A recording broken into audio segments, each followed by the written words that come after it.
Good evening, everybody in Alberta, Canada, and beyond. It is Wednesday, August 16th, and I'm Kerry Lambert, and I welcome you to an online webinar, Evening of Solutions for a New Alberta, brought to you by the Alberta Prosperity Project, also known as APP. APP's purpose is to educate, inspire, and unite all Albertans, businesses, and organizations to protect their prosperity, individual rights, freedom, and sovereignty by empowering the Alberta government to restructure Alberta's relationship with Canada. APP is membership driven with a goal of 1 million plus members to help steer the political process. If you're not a member already, we have APP memberships for 1 year for $20, 2 years for 30, 3 years for 40, or you can make a donation at albertaprosperityproject.com. We also have APP merchandise such as this APP shirt and hats and assorted trinkets at albertaprosperitystore.com. Due to the new Canadian censorship laws and unable to show news links in online content, and I have to ask myself, are we really news? We're not really sure, but we do ask that you share. So tonight is a bit of an odd night. Unfortunately, due to this amazing summer weather we've been having and everyone being busy doing summer things, we don't officially have a guest tonight. So instead, I thought we would do a rebroadcast of our interim CEO, Christopher Scott, and his testimony at the National Citizens Inquiry in Red Deer, Alberta on May 28th, 2023. A lot of people have maybe seen snippets of that, but they have not seen his entire testimony. So even though this is a rebroadcast, I'll still be working behind the scenes. So if you want to make comments or ask questions, please do so. Just put 3 question marks before your questions so it'll be flagged and I can quickly view them. And if it's relevant at the time, I can even post the comment up while we're watching the video. And with that, I will start the National Citizens Inquiry now, which begins with lawyer Sean Buckley leading the proceedings. I hope you enjoy it as much as you can possibly enjoy. Chris, can you come and take the stand for us this morning? Oh, he's there. Just so those online know where I'm standing, I can hardly see the witness. You see a little tuft of hair there. Chris, can you please state your full name for the record, spelling your first and last name? Yeah, Christopher James Scott, Christopher, JamesScott. And Chris, do you promise to tell the truth, the whole truth, and nothing but the truth, so help you God? I do. Now, as I understand it, you are the owner of the Whistle Stop Cafe. That's correct. And what town is that in it? And what's the population of this town? The Whistle Stop Cafe is in Mirror, Alberta, with a population of last census 502, but I think we're about 520 now. Okay, it's growing. Growing like a weed. Okay. Now, when COVID hit and the lockdown started, my understanding is you had only owned this cafe for 6 months. That's correct. I spent the previous close to 20 years in the energy industry as an oil field worker, and I decided that due to constant government interference in my industry, I was better off doing something like owning a restaurant where the government wouldn't abuse me as they had in the energy industry. And just so you guys know, there's some foreshadowing going on here. So tell us, did that work? Were you able to avoid bureaucratic interference in your business life? No. As a matter of fact, it put me on a collision course to meet the biggest bully I've ever faced. Okay. Now, my understanding is when they first locked us down and told businesses to close, like restaurants, that you actually did comply and you did close the Whistle Stop Cafe. I did. We complied with all the rules. Well, I mean, for the most part. We went along to get along with the attitude that, it's not going to be forever. We'll just get through it and we'll just comply, even though we knew it was wrong. Now, while locked down, while we had these restrictions, my understanding is that you started hearing stories in the community that mental health issues were on the rise, and you just made a personal decision that you should try and find something to do to help. And can you share with us what you did to try and kind of help the community that was suffering mentally because of the lockdowns and other conditions on us? Of course. So one of the blessings and the curse of being the hub of a community is that you hear a lot of stories and people share things with you. And one of the things that we heard very consistently was people were going stir crazy. Families were stuck without anything to do. Like, kids weren't doing sports, tensions were high, instances of domestic abuse were on the rise, mental health issues were on the rise, suicides were on the rise. All of the things that don't generally take the spotlight because, number one, it's uncomfortable to talk about or look at. And number two, it's just not prioritized in our society to deal with those things. But we're hearing them. And so I was thinking, well, how do we do something while following the rules, because nobody wants to get in trouble with the government, right? That will help people get out and do something with their family, have some sense of normalcy, and not get in trouble. So I don't know where the idea came from, but I ended up buying a inflatable drive-in movie screen and a projector not much different than the one that's right there, and an FM transmitter. I set the inflatable movie screen on the roof of the Whistle Stop Cafe. And then I invited everybody to come out and while following the rules, like park 6 feet apart and not stand closer, follow physical distancing and wear the silly breathing barriers and the whole 9 yards. And we had hand sanitizer. Man, we had enough hand sanitizer, we could have run a cogen plant on it. And we offered free movies so that families could come out and do something. And the first night that we offered the movie, there was about 5 or 6 cars. And I decided to do this 5 nights a week. We did it Monday, Wednesday, Friday, and Saturday. The second night, there was 30 cars. And then the next week, there was 100 cars. And it became this tiny little bit of relief in this beautiful province of Alberta where people could come and be kind of normal and do something so that they could break the monotony of the mandates and restrictions. And it was all fine and dandy until we got on the radar of the bureaucracy, and they actually shut us down because they didn't have a specific set of rules for that type of business. Now, my understanding is eventually, after a large amount of bureaucratic effort, they came up with some rules, and you were permitted to continue. That's correct. We could offer drive-in movie services while following the rules, and people did. They were really good about that. I mean, we had lineups outside to come in and get popcorn, and people were actually standing 8 feet apart on their own without being asked. So it's not that people didn't want to follow the rules; they just wanted something to do. But right. They did allow us. But one of the conditions was nobody was allowed to use the restrooms. Right. Okay. Now, so you're complying, and how is that affecting your business economically? Well, I mean, in a short period of time, just like most other businesses, it took me from a positive cash position to a negative and declining cash position. Okay. Now, you ended up opening on January 24th, 2021, and can you just share for us kind of what things were happening before then that led you to open? Sure. So, as many people will likely remember, the election prior to this, we elected a government that we had huge amount of faith in, and the premier, we thought he was going to come and save us, and it didn't turn out that way.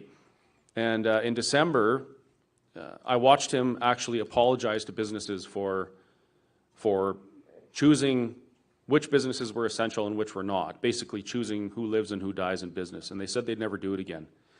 And I watched our premier say this, and I thought, yes, this is the guy that we elected. This is the guy that's going to get Alberta through this. And a few short days later, he returned to TV and said he was now locking us down again and closing businesses again. But don't worry, because this time it's only going to be 30 days of a 2 weeks, and then we'll just get back to normal because we need to protect the healthcare system. Now, that phrase, protect the healthcare system, that struck me as odd right from the beginning, because as I looked around at all the healthy people around me, protecting the healthcare system seemed like a strange thing to ask for. If we wanted to protect people, we should be talking about protecting people's health. We should be encouraging people to focus on their health and make sure that they could handle sickness by focusing on their health. But it was never about that. It was always about protecting the system, and I had a big problem with that. So the 30 days came and went. Dina Hinshaw, the Chief Medical Officer of Health, she came on TV and she said, well, we need another week. It's not quite working yet. We need you guys to stay closed for another week. And I was livid. And I said to myself, I had said to myself when Jason Kenney shut us down again in December, that after this 30 days, I was going to protest this by opening.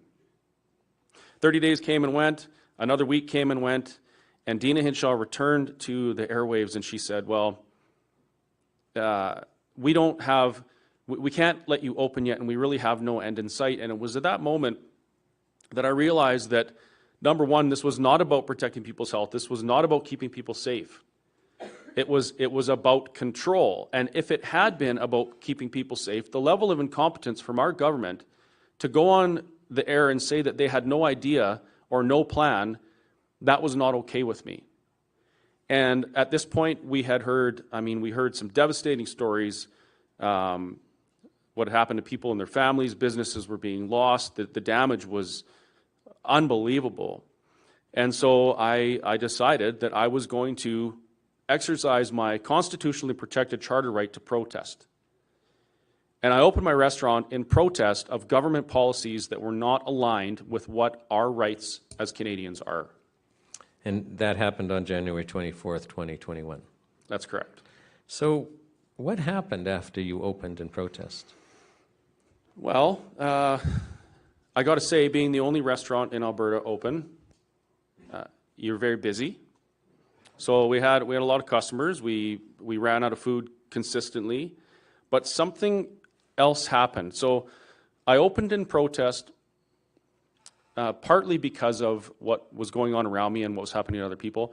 But to be perfectly honest, the motivations were more selfish because I was put in a position where it was either fight or flight. I was either going to lose my business or I was going to stand up and do something about it. And so I did that mostly for myself. I protested mostly for myself.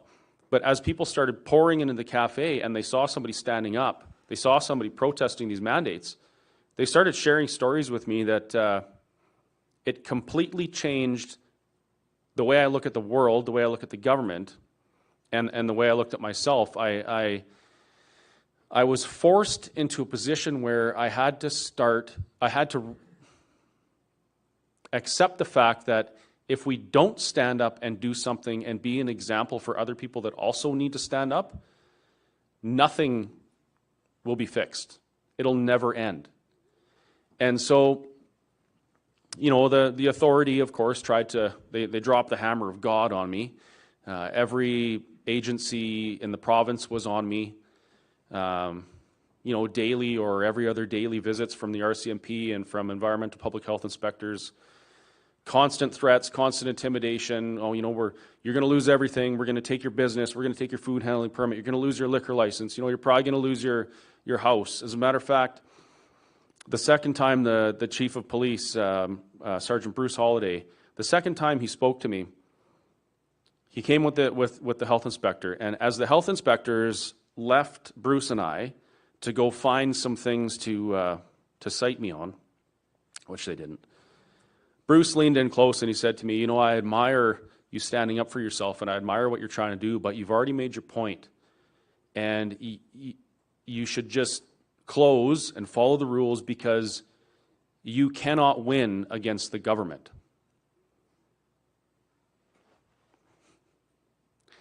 So I just want to make sure that I'm clear. This is the chief of police? Yeah, chief of police. And so it would be an RCMP officer. Right.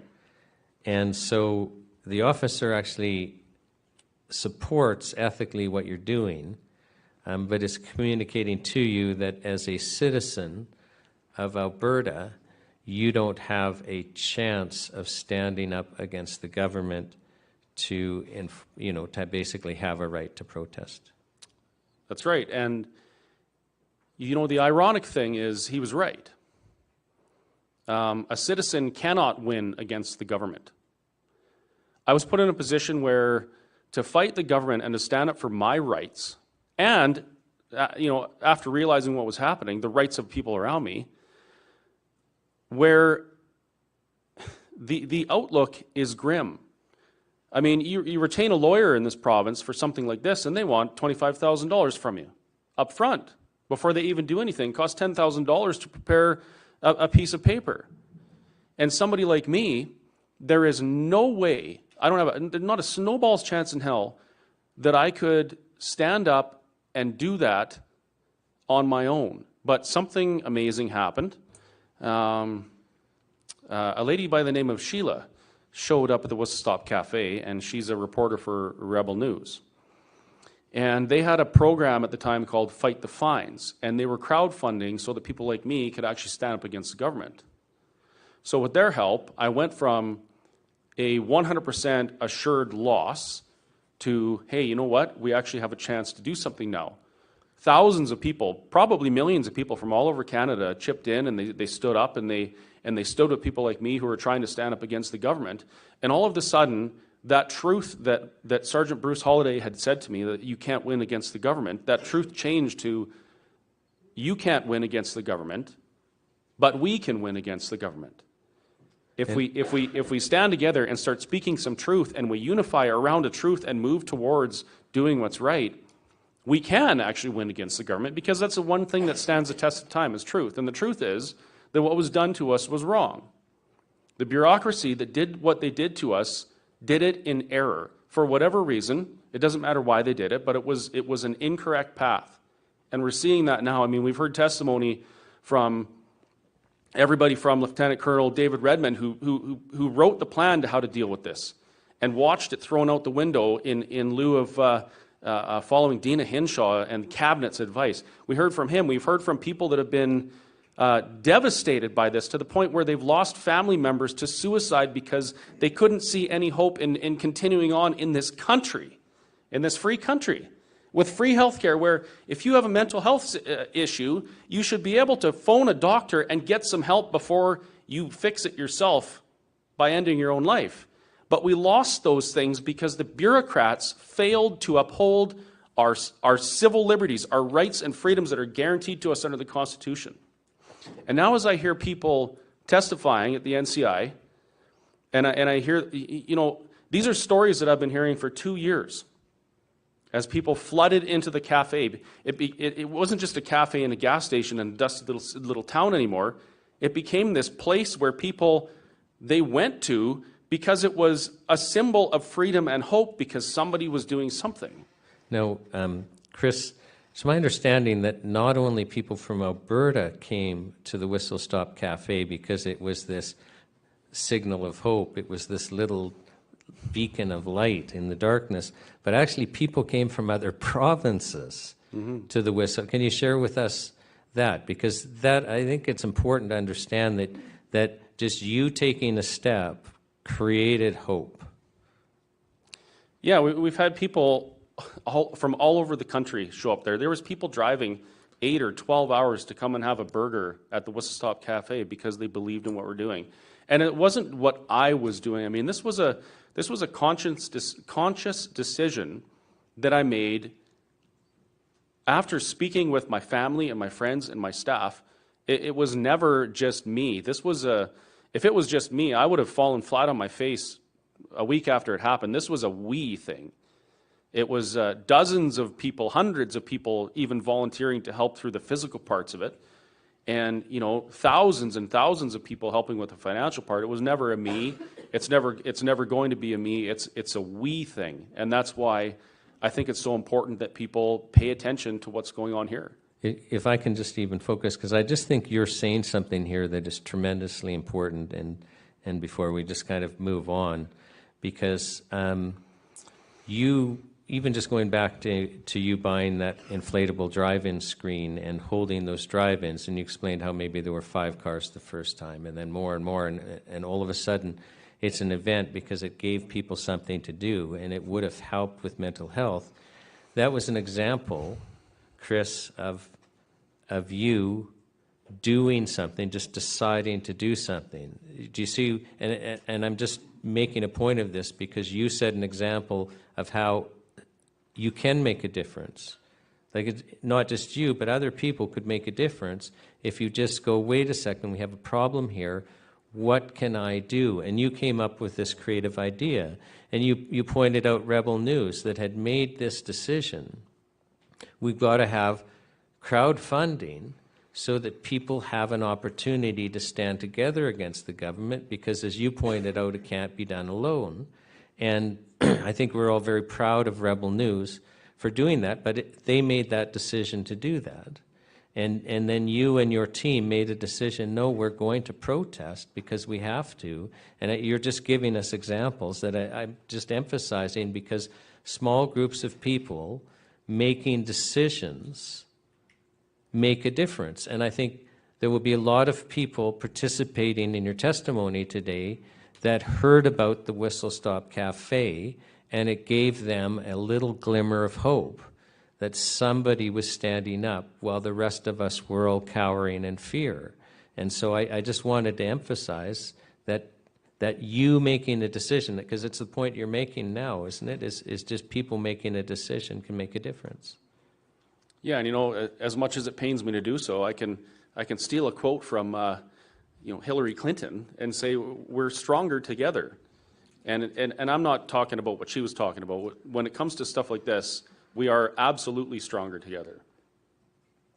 Right. Now, you said that one person or the police officer told you one person can't stand against the government, and you've told us it's true, but, we together can stand against the government. Can you share with us the efforts that the government went through and are still going through, because you're still facing proceedings. So share with us basically all the steps that the Alberta government has taken to close a cafe in Muir, Alberta, a town with, a little over 500 people. Well, as you mentioned, some of this stuff is currently before the courts. So unfortunately, I have to decline to get into specifics, and that is out of respect for the proceedings that are still going on. But I will say, in a more general statement, that the government and bureaucracy, there is no limit to how far they will go to try and crush those who oppose them. I can say that I'm disappointed, and actually I'm disgusted by some of the things that I've seen, some of the tools that have been used against me to try and get me to stop protesting. Now, do you mind if I go through some of them just to kind of highlight for people? Because I know you don't want to go into details, but a lot of this is public. Mm-hmm. In addition to, AHS visits and multiple tickets, and how many tickets have you been, or they weren't tickets, you were actually summons to court to face charges. How many times did that happen? I lost count when I ran out of fingers and toes, but I think it was 23. Okay, so 23 separate summonses to attend at court. My understanding is that basically they got the liquor licensing authorities involved and pulled your liquor license. They did, yeah. They got occupational health and safety involved to come and visit you. Yes. They seized liquor. Yeah. They went to the person that you had a contract to allow you to even purchase the restaurant. So they went to a private person to try and get them to pull the cafe back from you. They did. So they were trying to involve private sector people. They actually seized and chained the doors of the Whistle Stop Cafe to physically take it away from you. Yes, they did. So, so that's just some of the things. That's not all, but just some of the things. They got an injunction against you.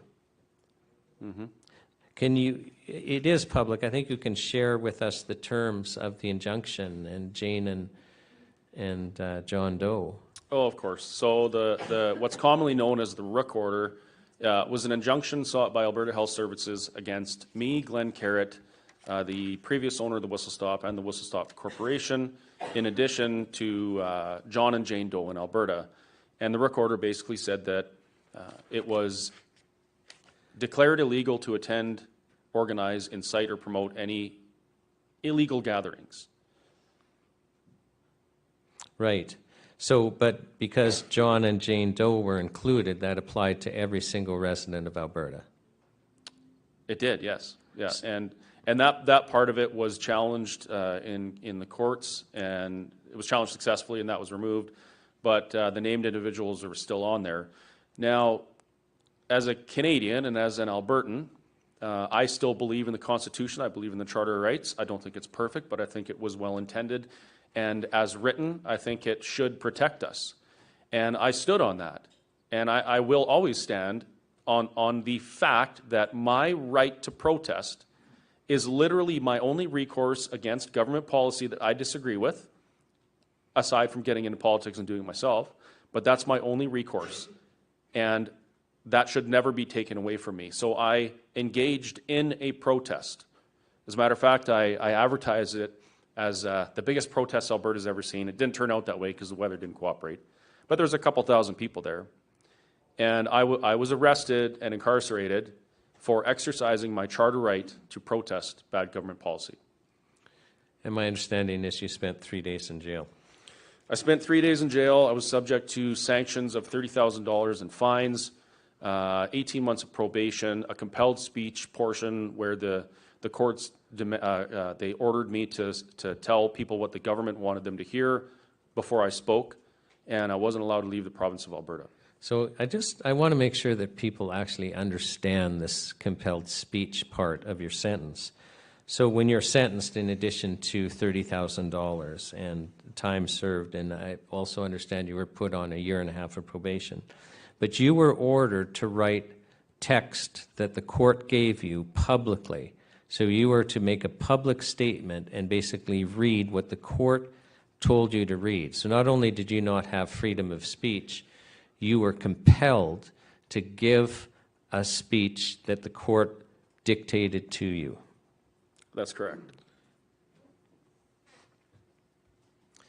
Now, going forward, and I understand, and you've made clear that there's things you can't talk about because there's still legal proceedings. You're still facing other sanctions that aren't finished. But going forward, what could you leave us with as kind of lessons learned, and what we need to do to, do this better going forward? Well, I see there's 10 minutes and 30 seconds left. I don't think that's enough. But I'll do my best. No, and I think you've learned watching yesterday that our time limits are not hard and fast, and I know the commissioners are going to have questions for you also. But you do have some lessons to share with us, and you do have some thoughts. And yes, I do. I'm inviting you to share them. I'll try and be quick. So during this little adventure that I've found myself on, it's become necessary for me to read a lot. We tell each other in the schoolyard when we're kids, when somebody asks, "Oh, can I use that?" or whatever, and we say, "Oh, it's a free country, isn't it?" We're conditioned to believe that we have these rights and freedoms. We're conditioned to believe that our forefathers fought and died for our freedom so that we wouldn't have to. And during the course of this adventure, I've realized that that's a lie. Our forefathers didn't fight and die for freedom so that we wouldn't have to. They fought and died for our freedom so that we would have the opportunity to keep them. And that comes with a hefty responsibility. And I learned this as I went through some legislation that was being used to try and stop me from earning a living, from exercising my civil liberties, including the right to protest. I learned that there is legislation out there right now, and Jeffrey Rath talked about it yesterday. I think Lieutenant Colonel David Redmond, he alluded to a little bit in his testimony. There is legislation out there right now that allows the bureaucrats to strip our rights and freedoms away without justifying that they need to do it. And that's exactly what happened to me. Bureaucrats decided that it was unsafe for me to pour coffee and serve hamburgers in a cafe with a capacity of 40 people that was generally maybe 10 to 15 people in there. They told me that it was unsafe for me to earn a living. And they did that without ever proving or justifying in a court of law or with any scientific evidence presented in our province where this legislation exists. And they used that legislation to strip away my rights. Now, you might think, okay, well, we need that so that if there's something that's going to harm the people of Alberta, we can step in and deal with it quickly. And I would agree with that. But if you look into legislation like the Public Health Act of Alberta, that is a very, very dangerous piece of legislation. And I'll explain why better after this. But that legislation says that I'm going to paraphrase here. This is the best I can remember. In fulfilling her duties to protect the health of the people of Alberta, the CMOH may, at any time, as long as it's in good faith, take any steps necessary to do so, including seizing property, personal or private.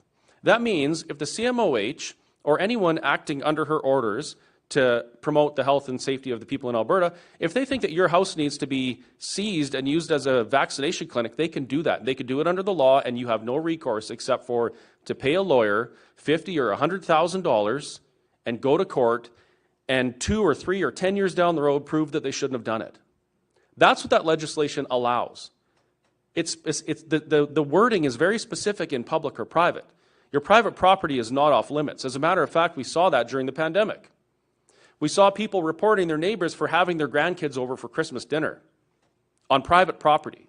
We saw police showing up at people's houses and issuing them tickets for having their friends over. And you can, I don't mean to sound crass, but this can go anywhere from having a church service in your house, the police will be involved in that because it applies to private or public, to having a swingers party in your bedroom. The government can literally shut you down for anything that you do in your kitchen, in your bedroom, in your church, in your restaurant, in your cafe. Now, even more dangerous than this, now we have a federal government. We have Theresa Tam, the top doctor for Canada, alluding to the fact that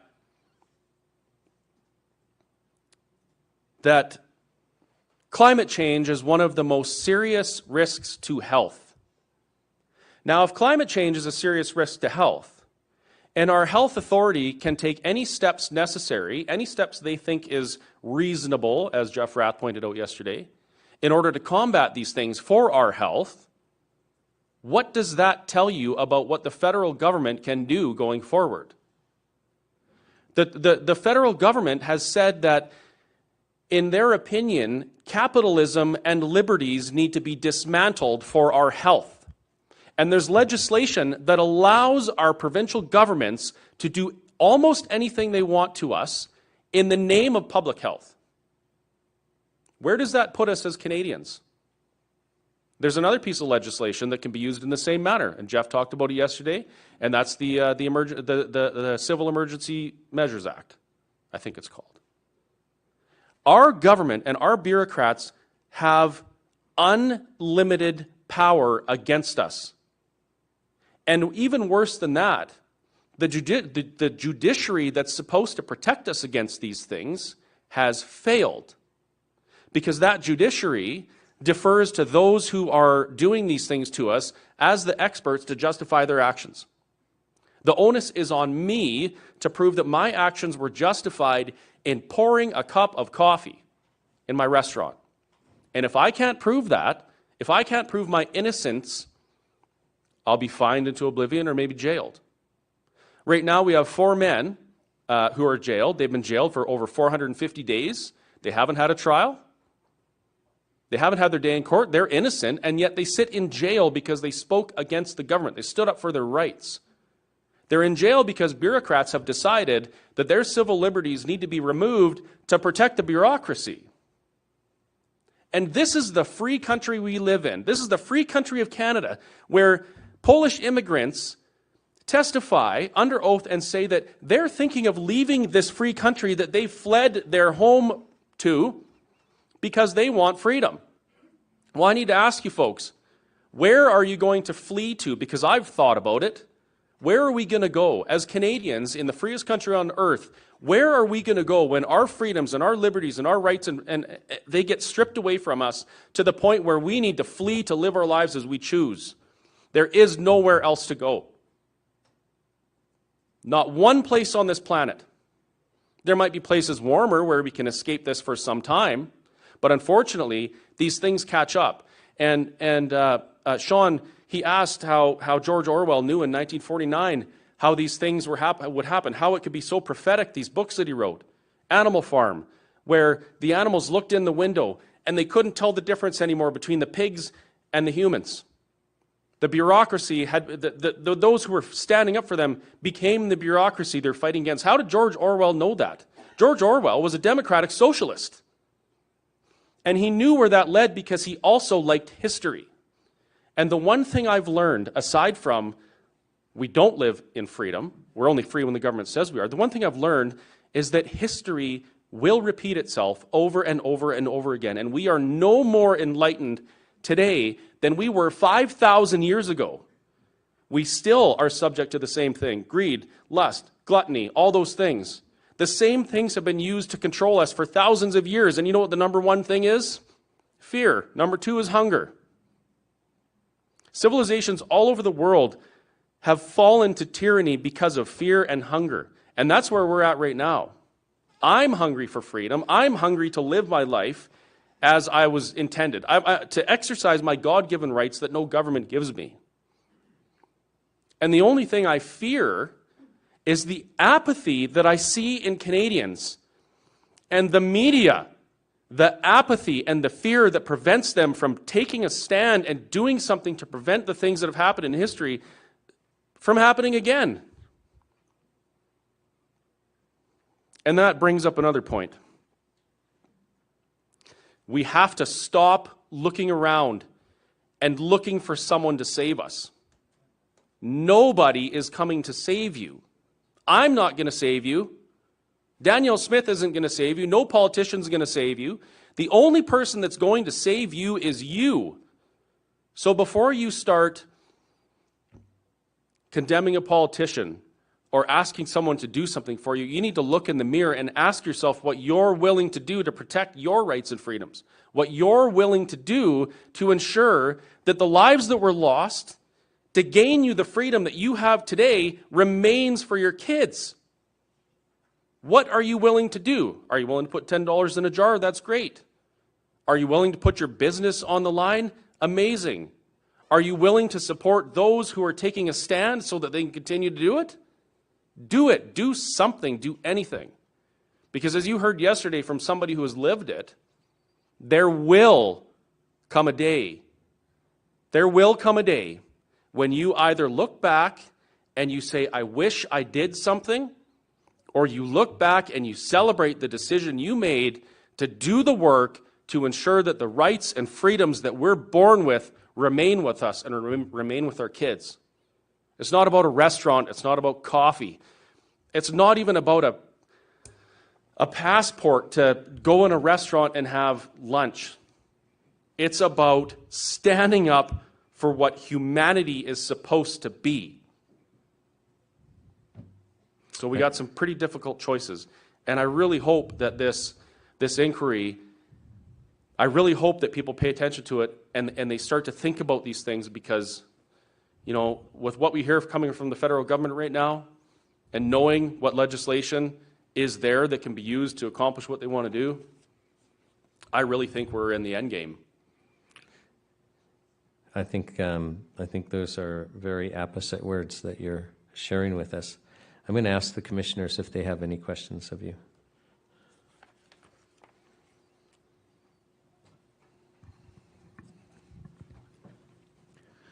Good morning. Morning.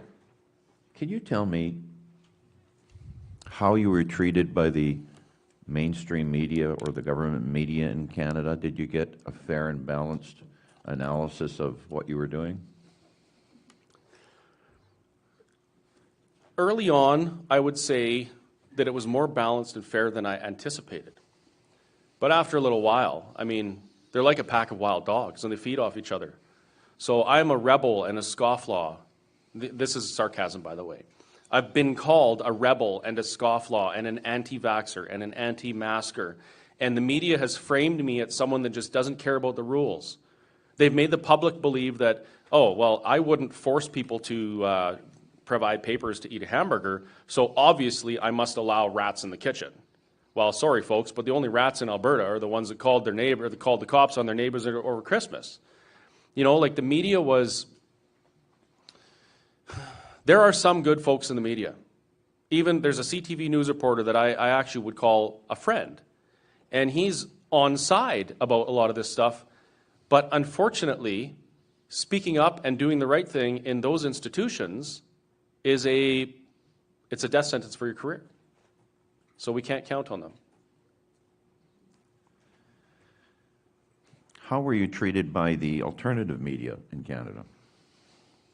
Better. Much better. Much better.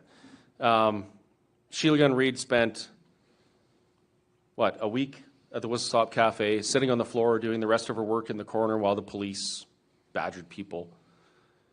And, you know, now looking back, I don't know if it was because of the fight or the burgers, because the burgers would be worth sitting on the floor for 5 days, but, you know, I'm not even going to call them the alternative media, I'm just going to call them the new media. They have been very good at actually telling the truth of what people like me are doing, where no other media would. Mr. Buckley made an announcement this morning in his opening remarks about the passage of Bill C-11, which is amendments to the Broadcasting Act. Do you have any comments about how those changes may affect your ability to access the new media, in your words?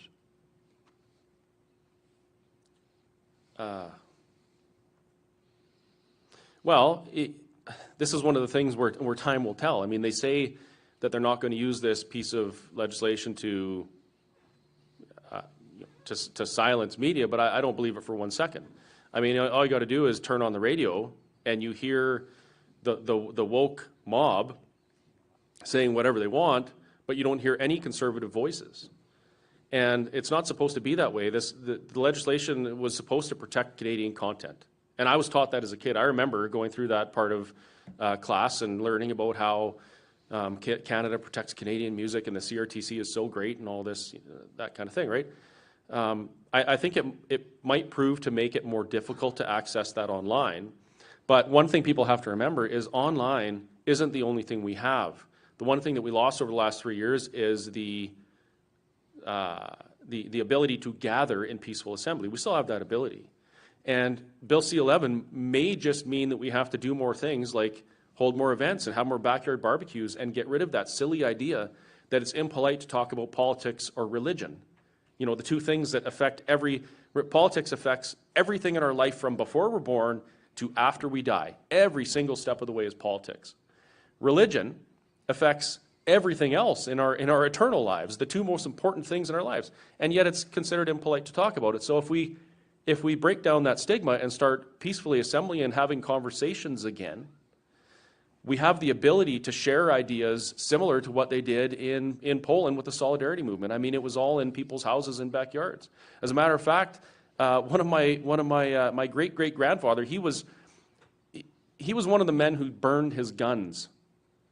He wouldn't fight for the Tsar. And he was sentenced to hard labor in Siberia. And he wasn't released until, I think the Tsar had a son. He was so happy he released all the prisoners, whatever. Anyway, he came to Canada, and his stand against tyranny didn't stop here. He was issuing birth certificates and legal documents to people that the government said were second-class citizens and couldn't have them back then. You know? And it wasn't the media that changed things. It was people's willingness to peacefully assemble and do what they had to do and share ideas that moved them and got them the rights that they were looking for at the time. And that may well be where we have to go in the future. And the bright side of that is there are places like, little out-of-the-way cafes where we love to have conversations with people and share those ideas.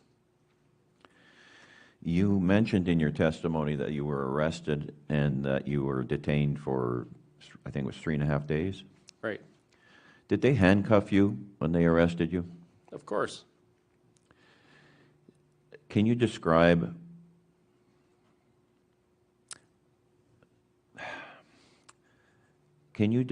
what your experience was when they were detained? Were you in the remand center? Were you in a lockup? Were you in general population? No, they left me in the drunk tank for 3 days. Can you describe that room for me, please? Oh, it was horrible. I mean, well, there is a silver lining, and I'll talk about that in a minute. The drunk tank it's a concrete room with a concrete bed, a stainless steel toilet, which is also the sink, which is also where you get your drinking water from. The lights are on 24 hours a day. It's not a pleasant place to be. But they gave me a book, and I hadn't read a book in about 2 years, so that was nice. And the concrete bed straightened out my back, and I felt better when I got out. So there was a silver lining there, and I suppose if we're going to go through those things, we have to be able to find the silver linings in every tribulation. I was surprised to be stuck in the drunk tank for that long, because generally they bring you there and then they move you to remand and you have a bed and whatever. But yeah, it wasn't pleasant. Were you violent? How so? I'm just asking, if you were in handcuffs, did they put you in handcuffs because you were at risk of being violent? No. They put me in handcuffs because they were scared of what I would do with my hands. But I think maybe next time they should probably muzzle me, because my words are a lot more dangerous than what my hands will do. My last question has to do with your community of 500 or 520 people. What was their general impression? Were they supportive? Were they unsupportive? Was there a mixture? What was the general consensus there in the community about what you were doing? Because you were bringing attention to this small rural community. Well, it was mixed. In the beginning, it was exciting for most people, I think.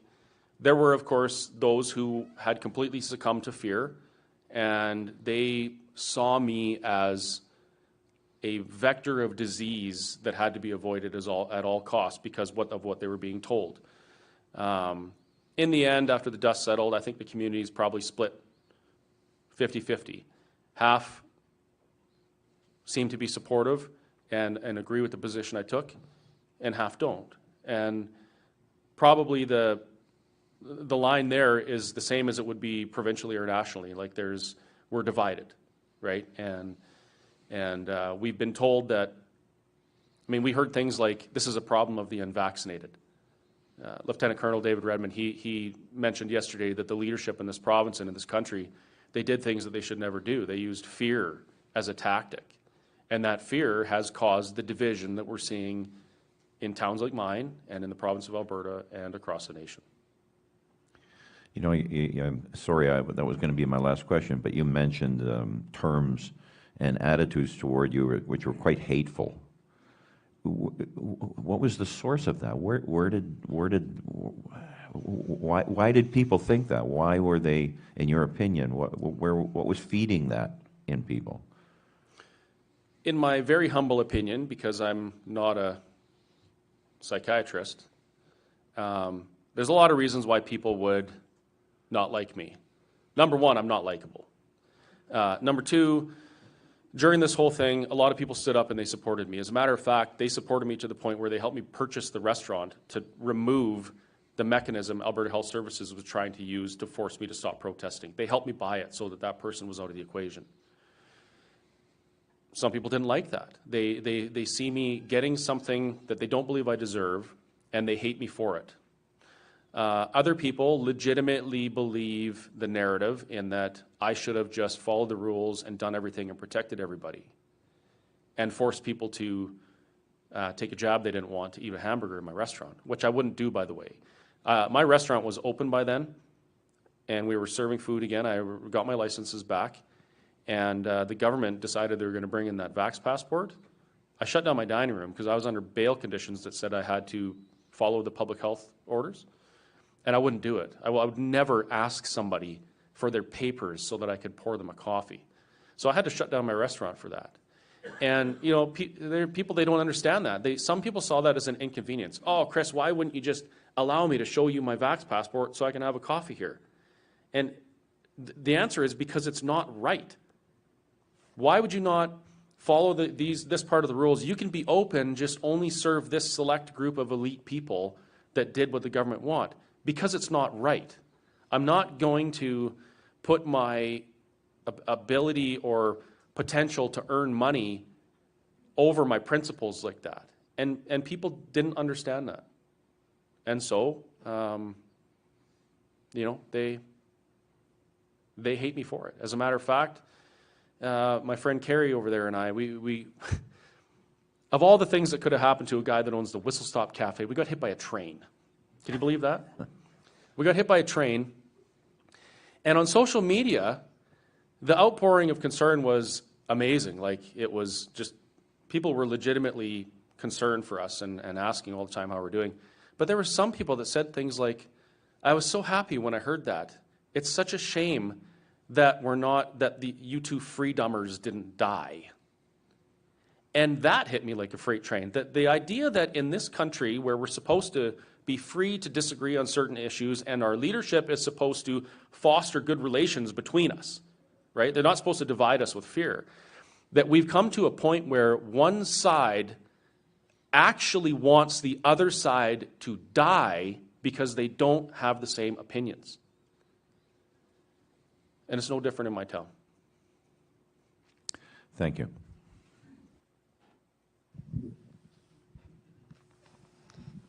You alluded to the cost of court and what it costs for an ordinary citizen to fight against these kinds of government abuses. And I believe that there's a lot of people in this country who believe the same thing, that they'd like to fight on principle through the court system, but it's just unattainable, or they will lose all their assets. What would you suggest in terms of recommendations? And yes, I'm aware that you're still in court, but what recommendations could you make, just from your own perspective, that might make court more accessible to ordinary Canadians when they feel that they've been abused by government authorities? Short of finding an organization that will help you in crowdfund, I really don't have any ideas. I mean, even a lawyer will tell their clients not to fight on principle because it's costly, it rarely wins, and in the end, you lose everything and you gain nothing. So standing on principle oftentimes means that you end up with nothing. And one of the things that I don't talk about too much, but I'll mention it now, is part of the decision-making process for me to engage in protest, to use my charter right to protest. One of the decision-making process parts was that I had to ask myself, what am I willing to lose? Because it's very likely that I'll lose everything fighting the government. I've watched it happen around me numerous times. We've all seen it.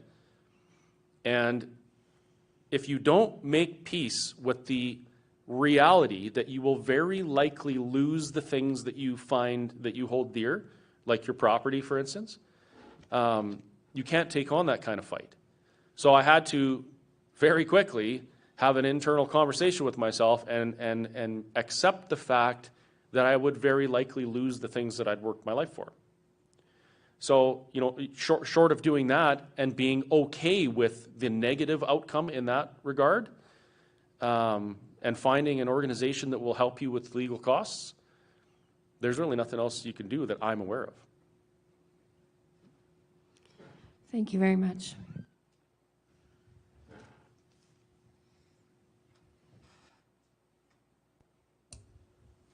Chris, there being no further questions, on behalf of the National Citizens Inquiry, we sincerely thank you for coming and sharing with us today.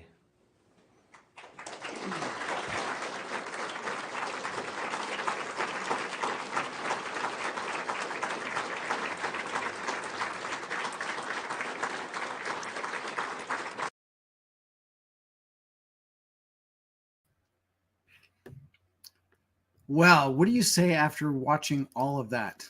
And I'm manning the machine here. Just give me a second here. I wanted to actually show one of the comments here that our friend Stone Lee said, watched the whole inquiry live, and this was worth watching twice. Thanks, Carrie. And it's true. I have to admit, I did not watch the entire inquiry, but if you go back on Rumble, I'm just going to rattle off a few names here of, and if you catch them, great. If not, I'll probably post them in the comments. I was just scribbling. But the testimonies that kind of stand out for me that maybe people should go back and watch in their entirety, or maybe even just get clippets and keep them in your mind, is when Lieutenant Colonel David Redmond was on, and he was talking about the Emergencies Act and how the list of protocols was done, written up in binders. And I've probably told the story many times, in which I was working for a contractor, a military contractor, and we actually had a meeting with David Redmond. I forget what, I think he was a major at the time, doesn't matter, it's a few years ago. And he was tasked with these binders of emergencies, and they were everything from floods to aliens to whatever. Hey, I wonder if we could pull that alien book out. And in there were so many different things that they came up with ways to deal with all this.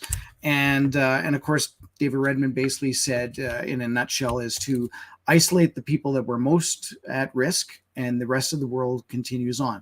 And that didn't happen. So that's one you should go back and take a look at. The other one was Laura Jeffrey, who is a funeral home director. That was another good one, and she talked about what they found inside people that were vaccinated. Of course, Dr. Robert Malone, Dr. Peter McCullough. I'm not even sure if I need to get into who they are. Dr. Laura Braden, Dr. Eric Payne, Greg Hill from Free to Fly, Pastor James Coates, Dr. Charles Hoff, BC pediatrician or a family physician, Catherine Austin Fitz, who's an economist, and of course our own very own Jeff Rath, who's part of APP.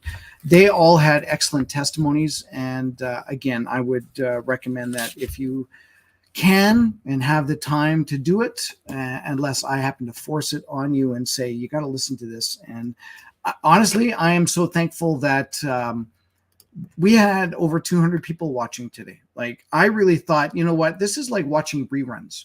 But you know what, when you watch reruns of Friends over and over and over again, you still get enjoyment of them. My favorite is Three's Company, but that's just me. I could watch those in and day out.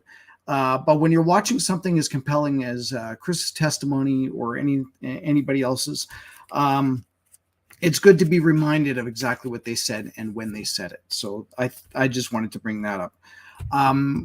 I'm not going to make this too much longer. I'm going to try and cap it out in about another 10 minutes, and maybe you can get out and enjoy the rest of the sunshine here.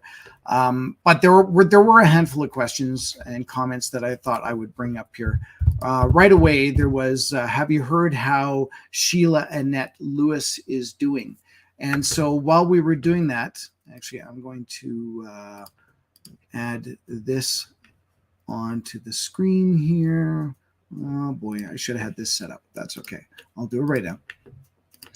And so I did go back and look up what had happened, and it looked like on July 18th there was a settlement between. Of course, if you don't remember Sheila, she was diagnosed with basically an incurable disease, and she needed a transplant, and the Canadian government, Alberta government, wouldn't let her have that because she was unvaccinated. So it was in the courts, and Western Standard did a post on it. Rebel News did it as well, also on July 18th. And if anybody remembers exactly what happened in August, something else happened in August with her case. And I actually was looking for it and I can't find it, but I'm not sure if it was then denied or maybe she was denied in the US to get it. So they needed, I think it was 500,000 or 600,000, 500,000 US. So what's that? Like $2 billion Canadian? I'm kidding. Probably like $800 or 800,000 or 700 and change.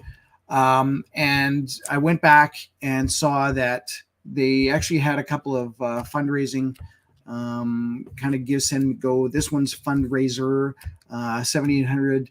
and the Give Send Go went up to 124,000. But those are the only two that I could find. So I thought I would just give you an update on that.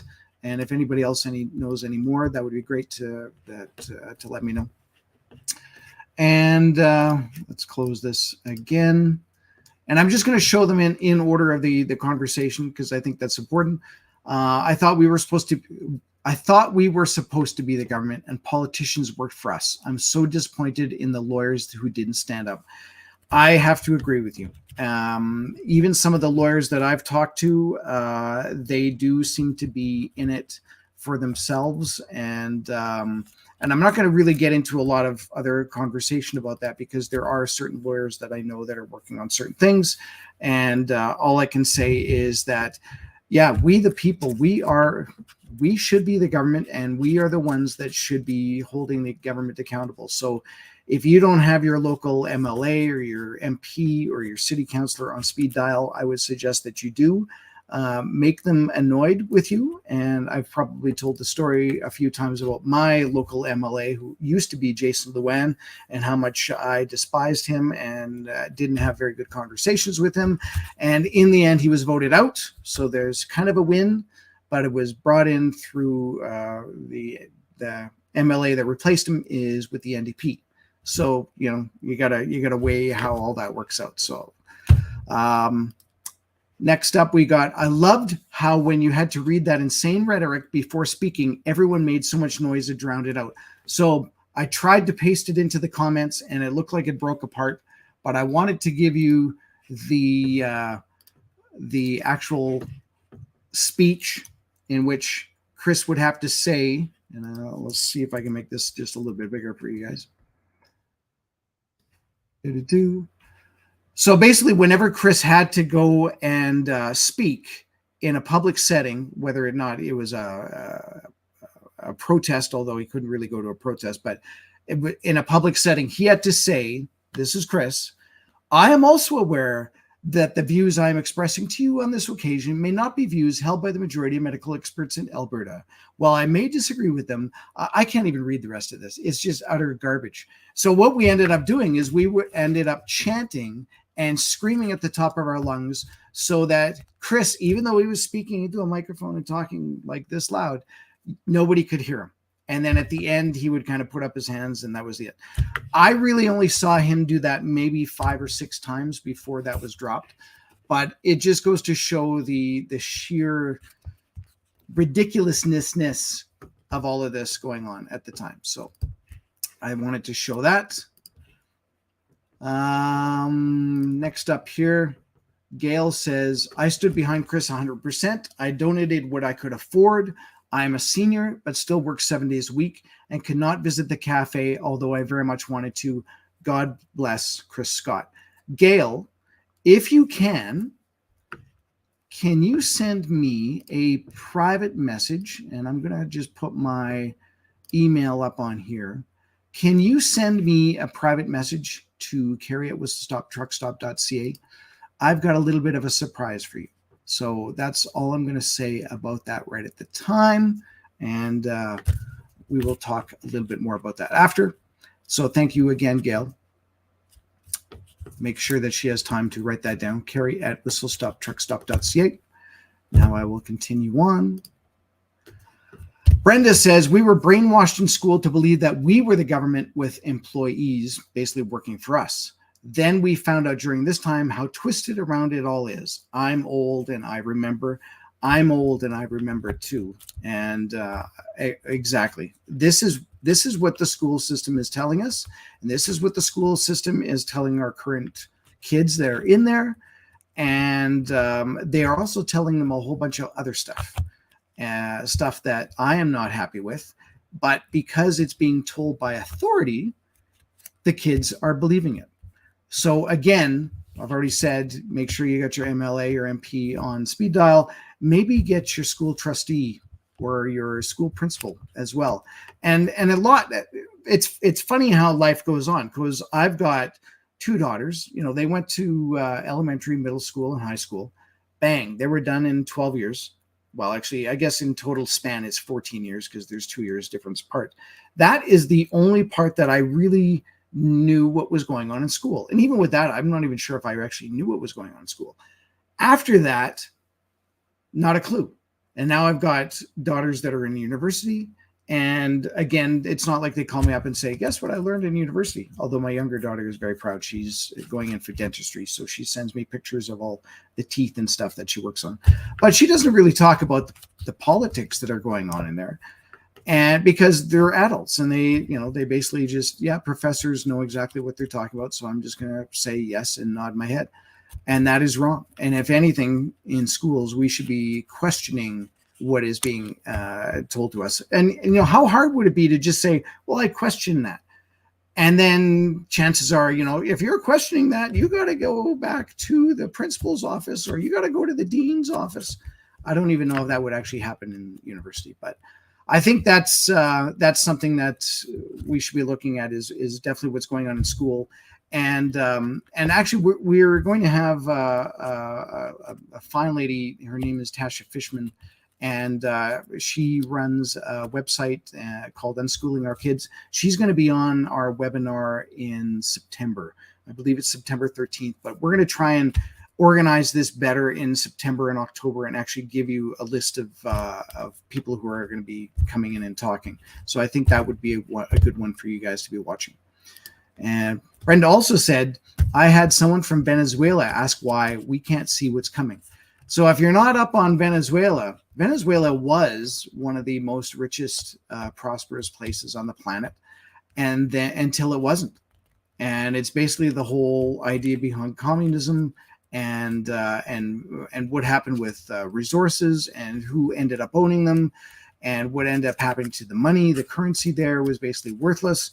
It could very well be coming here. The difference, I think, is that because we've seen it already in somewhere else, we can actually try to prevent what's going on. I think the Venezuelans didn't really have that foresight. They also didn't have the internet, right? So imagine how much our lives have changed for the better and for the worse, having internet and being able to talk to people, have these sorts of conversations. Otherwise, I would just be broadcasting on a TV on 3 channels, and maybe you'd get them, or maybe that's probably all you would get. Versus here, there are so many podcasts. There's so much stuff going on, so many things to learn, so many people to talk to. So I think we have a little bit of a leg up on what can happen with Venezuela. Oh, another one by Brenda. I think all our provincial politicians should have to watch these testimonials. Absolutely. The testimonials from the NCI, National Citizens Inquiry, they absolutely should watch them. And I don't know if you know, but I don't think the Alberta legislature goes back in until October. Yeah, we had an election and they immediately went on vacation. So they're not back until October. Now, granted, they're doing some stuff. They're probably doing parades and doing stampedes, carnivals and whatever, that sort of thing, and maybe getting out in front of people. But I think part of their job should be to go back through and watch these testimonials. Each day was probably 8 hours of testimonials. Break it up into a couple. Anyways, what do I know? Make some recommendations to your MLAs, to your MPs, etc. And here's another one by Brenda. Exactly, have conversations. Why do you think they tried to shut down churches? To keep us from talking to each other. And I think that's what we were talking about in terms of people getting together, either just sitting around a cafe or in churches. They really just wanted to stay home and watch Netflix.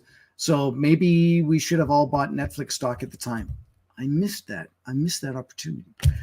Anyways, that's very true. And of course, what's happened with all the pastors and what about the churches that actually didn't do anything? I would question what they were doing. And as it's come out that the federal government did give a subsidy or some money to certain groups. They give them to schools to basically promote vaccination. They probably gave them to churches as well. Any of these groups would have received some money in order for them to promote vaccination. So the churches that didn't speak up probably signed a document that said, we will abide by you, give us our $50,000 or whatever amount it is. So all that was coming out through the NCI as well too. So I can't remember exactly where I saw it. It might have been in James Coates's testimony. I'm not sure. And finally, the last one that I will say is Chris's testimony is chilling, but quite true. The so-called health bureaucrats are power-mad dictators. Yes, they are, including the chief medical officers of health for all the provinces, and as well as the bureaucrats that agreed. And basically, that was kind of the whole thing in Alberta with Dina Hinshaw being the CMOH orders declared illegal. I forget the actual legalese. It's in Latin, and I don't read Latin. But basically, that's what it was they were illegal. And that was thanks to the Ingram case. And Rebecca Ingram had a celebration last Wednesday. And unfortunately, I was unable to attend because guess what I do on Wednesdays?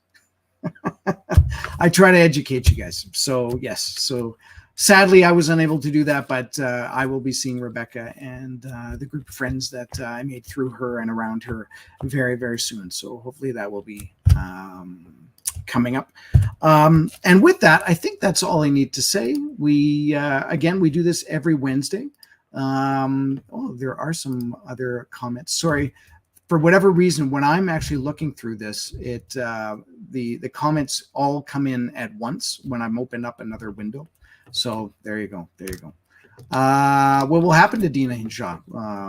Good question. I don't know exactly what's going to happen to Dina Hinshaw. It sounded like she was hired and fired almost on the same day back into Alberta, which is ridiculous. So, yeah, let's just see what ends up happening with that. So, but the one last thing I did want to say, so of course we just watched Chris's testimony and what was going on with the Whistle Stop Cafe and with the RCMP and the Alberta Health Services, et cetera, et cetera. And I want to let you guys know that Chris Scott's next court date is August 28th at the Red Deer Courthouse. Usually it starts at 9 or maybe at 10 o'clock in the morning. I'm going to be there. Obviously, Chris will be there. Jess will be there. And hopefully we can have like a few hundred people there. That would be amazing. I have no idea what's going to happen. Maybe it'll just continue on as normal. Maybe they will say something about the CMOH order. Maybe they will twist it so that it actually doesn't have anything to do with the CMOH order, although that seems to be what the entire case is based on, is CMOH order. All that. So, and of course, we always wrap this up by saying, how does this affect APP and what can change if APP was its own sovereign or independent or whatever your whatever's close to your heart in terms of what APP can be doing for Alberta prosperity. And it really just comes down to, we have to hold governments accountable. We have to hold judges accountable. We have to hold the RCMP accountable. We know that one way that we could do that would be to make our own police force or something to that effect. We have to make our own money and resources accountable. I just kind of threw that in because that's kind of what we want to do anyways. Is make things, everything's got to be accountable. And the only way that we would be able to do that would be to be have our own government that's not influenced or put in a crappy position from the federal government. So I think that's probably all I'm going to say. Stoneleigh. I know. Or a public hanging or a public lynching. I'm not going to put that. Anyways, with that, I'm going to thank you guys for sticking around for a kind of a special, different presentation, a rerun presentation. Hopefully we will have other guests on next week again, and we're going to try and post these things going forward. And by all means, if you've got ideas for guests, you can send them directly to me. Actually, I've got my own APP address, but it's probably just easier to send it to me at carrie@whistlestoptruckstop.ca. We do have a crew of people. Walter is in the background.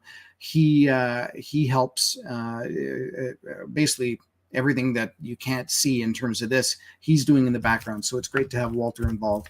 And we do have an operational group that meets every Monday with APP stuff. Some of it's just financial, and some of it has to do with politics and who's talking to who and who's not talking to who.